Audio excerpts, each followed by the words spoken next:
One man who sadly, in my view anyway, relinquished control of his team is Jackie Stewart, whose organisation is the new Jaguar. Jackie has really been there and done that, done everything in the world of motorsport. He's now got a chance to return to his roots and savour the scenery.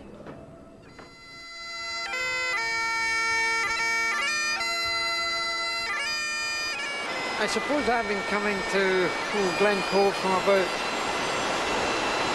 the age of 17 when I got my driving licence. The weather changes, the light changes, sometimes it's angry, sometimes it's frightening, and other times it's so placid and so incredibly beautiful. Jackie has plenty of time on his hands now that he's sold his team and withdrawn from Formula One, but the team he left behind has struggled this year. So does he think that Jaguar came in too early? We are not as well prepared as we should have been. And the move from the Stewart Ford team to be Jaguar Racing was bigger than anyone anticipated. I personally felt that we should have waited another year, learning to work with each other before committing ourselves to a brand new operation, because it has been disruptive. Having said that, we've got to get on with it and we've got to do it. And it's as simple as that. Jackie took us back to the garage in Dumbarton, where he grew up, pumped petrol, and began his lifelong love affair with the motor car.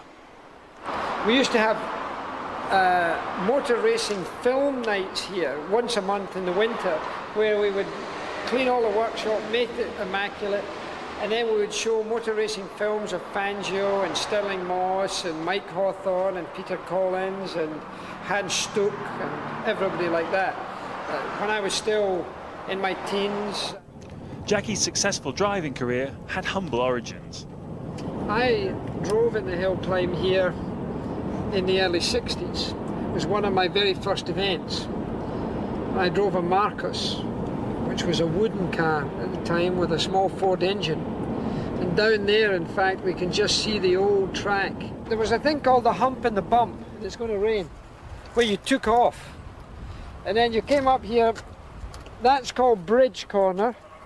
You came up here, that's called the Cobbler, because that hill there, if you look at it from the other side, from down there, it looks like a man fixing a shoe. And then you came up to, this is obviously called Hairpin Bend. And then the finishing line was just here.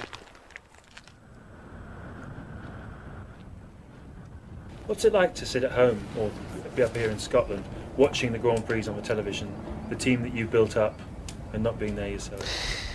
I'm always willing them on. I mean, I'm always hopelessly disappointed if something goes wrong. I think I'm like any other fan who's watching in television and listening to Murray and listening to Martin and yourself. It's different. It's different. But I don't feel a loss from it. I have no disappointment from doing what I've now chosen to do. There's no vacuum in my life because of it. You enjoy the show, Jackie. While we're talking about the Stewarts, by the way, Jackie's son Paul made a brief appearance here in Austria.